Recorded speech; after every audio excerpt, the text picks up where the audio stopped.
여러분 안녕하십니까? 7월 23일 화요일 영상 새벽 기도회입니다. 사도신경으로 우리의 신앙을 고백하겠습니다. 전능하사 천지를 만드신 하나님 아버지를 내가 믿사오며 그 외아들 우리 주 예수 그리스도를 믿사오니 이는 성령으로 잉태하사 동정녀 마리아에게 나시고 본디오 빌라도에게 고난을 받으사 십자가에 못 박혀 죽으시고 장사한 지 사흘 만에 죽은 자 가운데서 다시 살아나시며 하늘에 오르사 전능하신 하나님 우편에 앉아 계시다가 저희로서 산자와 죽은 자를 심판하러 오시리라. 성령을 믿사오며 거룩한 공예와 성도가 서로 교통하는 것과 죄를 사하여 주시는 것과 몸이 다시 사는 것과 영원히 사는 것을 믿사옵나이다. 아멘. 여러분, 오늘은 예레미야 36장 20절로 32절 말씀을 읽고 계속 기록되는 말씀이라는 제목으로 말씀을 나누겠습니다. 이제 제가 본문을 읽어드리겠습니다. 예레미야 36장 20절로 32절 말씀입니다. 그들이 두루마리를 서기관 엘리사마의 방에 두고 뜰에 들어가 왕께 나아가서 이 모든 말을 왕의 귀에 아뢰니 왕이 여우디를 보내어 두루마리를 가져오게 하며 여우디가 서기관 엘리사마의 방에서 가져다가 왕과 왕의 곁에 선 모든 고관의 귀에 낭독하니 그때는 9째 달이라. 왕이 겨울 궁전에 앉았고 그 앞에는 불 피운 화로가 있더라. 여우디가 서너 쪽을 낭독하면 왕이 칼로 그것을 연하여 베어 화로 불에 던져서 두루마리를 모두 태웠더라. 왕과 그의 신하들이 이 모든 말을 듣고도 두려워하거나 자기들의 옷을 찢지 아니하였고 엘라단과 들라야와 그마리아가 왕께 두루마리를 불사르지 말도록 아뢰어도 왕이 듣지 아니하였으며 왕의 아들 여라무엘과 아스리엘의 아들 스라야와 압디엘의 아들 셀레미야에게 명령하여 서기관 바룩과 선지자 예레미야를 잡으라 하였으나 여호와께서 그들을 숨기셨더라. 왕이 두루마리와 바룩이 예레미야의 입을 통해 기록한 말씀을 불사른 후에 여호와의 말씀이 예레미야에게 임하니라. 이르시되 너는 다시 두루마리를 가지고 유다의 여호야김 왕이 불사른 첫 두루마리의 모든 말을 기록하고 또 유다의 여호야김 왕에 대하여 이와 같이 말하기를 여호와의 말씀에 네가 이 두루마리를 불사르며 말하기를 네가 어찌하여 바벨론의 왕이 반드시 와서 이 땅을 멸하고 사람과 짐승을 이 땅에서 없어지게 하리라 하는 말을 이 두루마리에 기록하였느냐 하도다. 그러므로 여호와께서 유다의 왕 여호야김에 대하여 이와 같이 말씀하시느니라. 그에게 다윗의 왕위에 앉을 자가 없게 될 것이요 그의 시체는 버림을 당하여 낮에는 더위 밤에는 추위를 당하리라. 또 내가 그와 그의 자손과 신하들을 그들의 죄악으로 말미암아 벌할 것이라. 내가 일찍이 그들과 예루살렘 주민과 유다 사람에게 그 모든 재난을 내리리라 선포하였으나 그들이 듣지 아니하였느니라. 이에 예레미야가 다른 두루마리를 가져다가 네리야의 아들 서기관 바룩에게 주매 그가 유다의 여호야김 왕이 불사른 책의 모든 말을 예레미야가 전하는 대로 기록하고 그 외에도 그 같은 말을 많이 더 하였더라. 아멘. 여러분, 역사 가운데 이런 역사는 잘 없을 것입니다. 한 나라가 망해가고 있는데 그래서 그 나라의 왕은 어찌할 줄을 모르고 두려움이 가득하고 두려움이 가득한 만큼 폭정을 일삼고 그래서 나라는 갈수록 더 형편없이 되어가고 있는 중인데 그러나 이 시대가 되어감에 대해서 예레미야가 두루마리에 하나님의 말씀을 적고 또 적어서 그 이스라엘 유다가 망하는 것과 그 망하게 되는 그 많은 일들에 얽혀 있는 그 왕조의 피폐함과 또 그 왕조의 패악함이 아주 정확하게 그 시대에 가장 명민했던 요즘 어떤 이 시대의 말로 말한다면 그 시대에 가장 명민했던 지성이라고 할 수 있는 예레미야에 의하여 한치도 남김이 없이 다 기록되어서 그 누군가가 형형한 그 눈길로 불꽃 같은 눈길로 이 쓰러져가는 나라에 여전히 남아있는 그들이 멸망할 수밖에 없는 그들의 패악함이 낱낱이 기록되었습니다. 예레미야가 바로 그 일을 하였습니다. 그러니까 오늘날 와서 생각을 해보면 예레미야의 이 기록으로 인하여 오늘날 우리와는 다른 종교가 되었지만은 이스라엘이 오늘날 이와 같이 남아있고 그들의 역사를 그들이 다시 되돌아볼 수 있고 그러는데 그것은 그들이 그 역사를 되돌아볼 수 있는 것은 그들의 왕조의 어떤 그 왕조의 싱싱함으로가 아니라 왕조는 그야말로 피폐하게 되었지만 그 시대를 하나님의 선지자가 하나님의 종인 예레미야가 불꽃 같은 눈으로 쳐다보고 또 그것을 기록한 까닭으로 오늘날의 이스라엘도 가능하고 우리 기독교가 보다 더 가능했다고 말해야 할 것입니다. 이것은 말하자면 하나님께서 그의 선지자를 불러서 그 역사를 한치도 빠짐없이 기록되게 하셨다는 것이죠. 저는 예레미야서를 읽을 때 예레미야를 하나님께서 어떻게 보면 마구 사용하시고 난 다음에 그 예레미야의 마지막에 대해서는 별로 책임지신 바가 없다라고 말씀하곤 했는데 그런 말을 조금은 할 수 있을지라도 온전히 그런 것은 아니라고 생각이 됩니다. 하나님께서 포로들을 애굽의 포로가 되어 있는 백성들을 탈출하게 하여서 그들로 하여금 나라를 세우게 하였고 그 나라가 수백 년 이어지고 난 다음에 이제는 흔적 없이 그 나라가 사라지게 되어가는 즈음에 선지자를 일으켜서 그 패망함의 뜻이 무엇인지 한치도 남김없이 낱낱이 다 기록하게 하심으로 이스라엘이라는 나라가 유다라는 나라가 망하기는 하였어도 훗날을 기약하게 되었고 훗날 다시 바벨론 포로에서 돌아오고 난 이후에도 이스라엘은 여전히 어떤 피폐함의 역사가 지속되었지만 그럼에도 불구하고 이런 예레미야의 말씀 같은 이런 말씀이 살아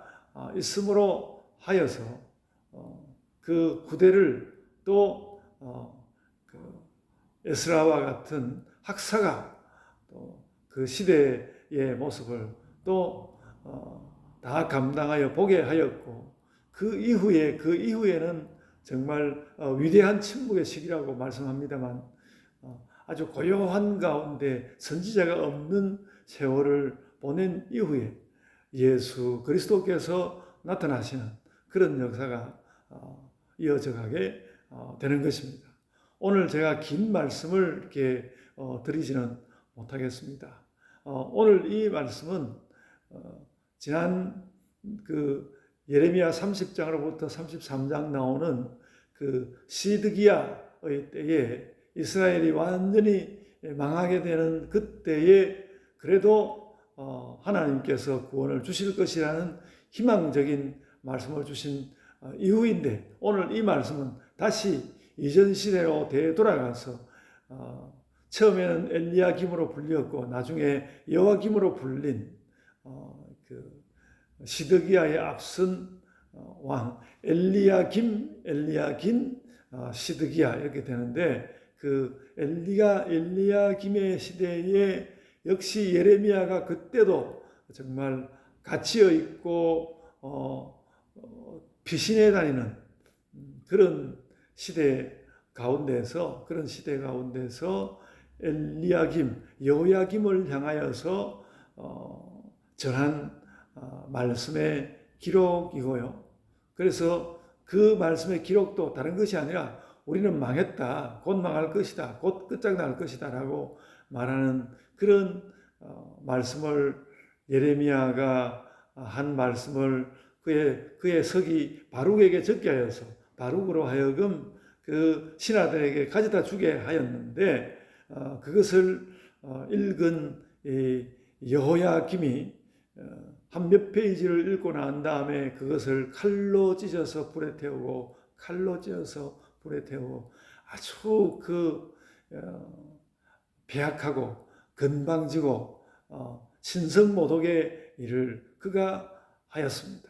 그렇게 하고 오히려 예레미야를 붙잡으라, 예레미야를 체포하라고 군사들을 보냈는데 예레미야는 이미 피신하고 없는 그런 상태였습니다.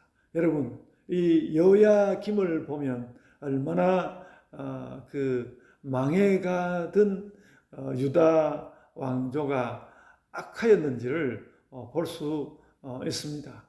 오늘 말씀을 읽으면서 느끼는 참 어떤 참 역설적인 사실 하나는 그가 정말 예레미야의 말을 안 들을 것이면 그냥 불에 태우지 혹시라도 아마도 혹시라도 예레미야의 그 말씀 가운데 구원의 말씀이 있을까 하여서 그가 끝까지 들었을 것입니다.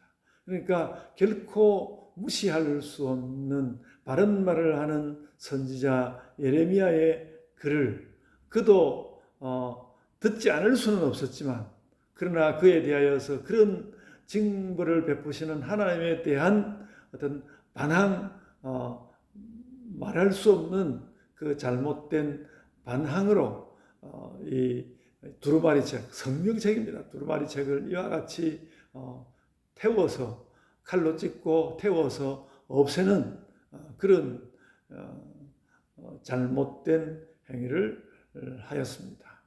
그래서 이 여호야김은 주전 598년까지 재위했던 것으로 생각되고요. 열왕기 하 24장과 역대기 하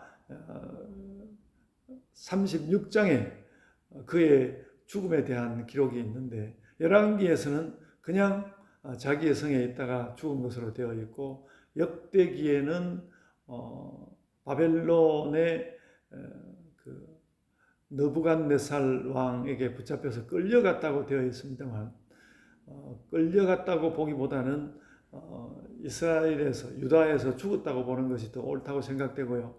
왜 그런가 하면 이 여호야김이 느부갓네살의 침공을 받아서 완전히 멸함을 받았을 때에 이 여호야김이 그러니까 예레미야가 여호야김에게 느부갓네살에게 반항하지 말라고 했는데 계속 그 애굽을 믿고 느부갓네살에게 반항하였고 느부갓네살이 조금 약해진 틈을 타서 조공을 하지 아니하고 이런 일들을 하였습니다. 그래서 다시 힘을 얻은 느부갓네살이 와서 이 여호야김을 끌어내리고 그를 죽게 하고 죽게 했는지 또 병으로 죽었는지 그 부분도 좀 살펴봐야 되겠습니다만 그는 그렇게 아마도 느부갓네살이 살려두지 않은 것 같고요. 그리하여서 느부갓네살이 그를 왕위에서 패하고 그 여호야김의 아들 여호야긴을 왕으로 세웠는데 그 어떤 분노를 참지 못한 느부갓네살이 그 여호야김은 죽이고 여호야긴은 자기의 나라로 그 바벨론으로 체포하여서 유배시켜서 데리고 감으로써 그 여호야김의 형인 시드기야, 그러니까 그 여호야김에게는 삼촌뻘이 되는 그 시드기야를 왕으로 세웠다. 그것이 대체로 바르게 진술된 역사라고 생각이 됩니다. 그런데 이렇게 오늘 우리가 예레미야의 말씀을 보는 그대로 앞서 있었던 여호야김은 시드기야보다도 훨씬 더 악한 왕이었던 것을 볼 수 있습니다. 하나님의 말씀을 칼로 찢고 불에 태운 이것은 성경에 남아있는 매우 입에 담기 어려운 아주 악한 어떤 왕의 역사로서 남아있는 것입니다. 그래서 그렇게 불에 태웠는데 예레미야가 다시 또 다른 두루마리를 마련하여서 거기에다가 먼저 보냈던 그 말씀과 꼭 같은 말씀을 다시 적어서 여호야김 왕에게 보냈습니다.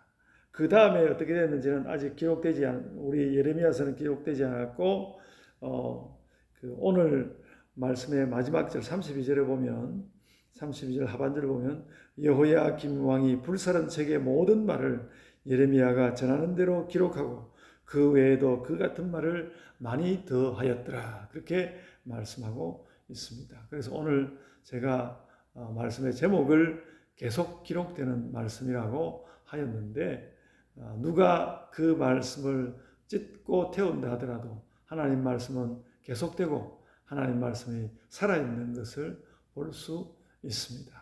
그리하여서 예레미야는 결국 어쨌든 이 시대의 어떤 역사적 기록을 피폐해가는 유다의 그 왕조사로 남긴 것이 아니라 그 악한 왕조가 되고만 악한 왕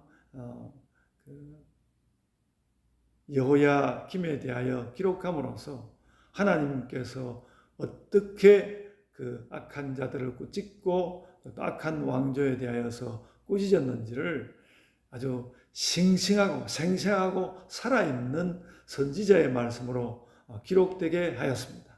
하나님 말씀이 그와 같이 살아있었고 그 살아있는 하나님 말씀이 다가오는 모든 역사의 생생함에 대한 원천이다. 우리는 그렇게 이해하면 되겠습니다.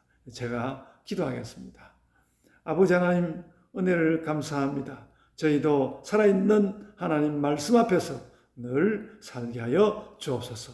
감사하옵고 예수님 이름으로 기도드리옵나이다. 아멘. 하늘에 계신 우리 아버지여, 이름이 거룩히 여김을 받으시오며 나라가 임하옵시며 뜻이 하늘에서 이룬 것 같이 땅에서도 이루어지이다. 오늘 우리에게 일용할 양식을 주옵시고 우리가 우리에게 죄 지은 자를 사하여 준 것 같이 우리 죄를 사하여 주옵시고 우리를 시험에 들게 하지 마옵시고 다만 악에서 구하옵소서. 나라와 권세와 영광이 아버지께 영원히 있사옵나이다. 아멘. 여러분, 이제 각자의 기도로 기도하시기 바랍니다.